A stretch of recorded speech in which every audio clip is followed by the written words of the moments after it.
প্রিয় ভাইরা, সুন্দর আচরণ দিয়ে, ইহসান দিয়ে যা জয় করা যায়, নরম আচরণ দিয়ে যেটা অর্জন করা যায়, কঠোরতা দিয়ে সেটা পারা যায় না।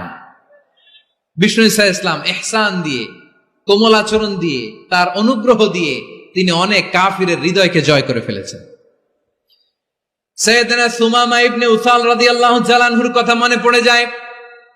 তিনি ছিলেন ইয়ামামার বাদশা।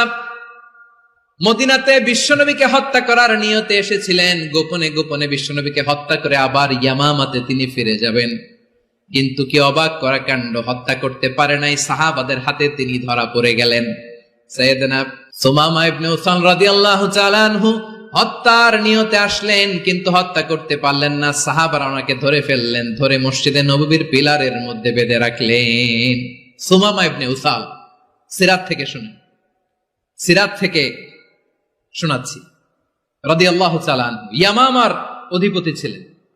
ইয়ামামা বিশ্বনবীকে হত্যার জন্য আসছেন, ধরা পড়ে গেছেন, এখন মসজিদে নববীতে বেঁধে রাখছে, তার মানে বন্দী।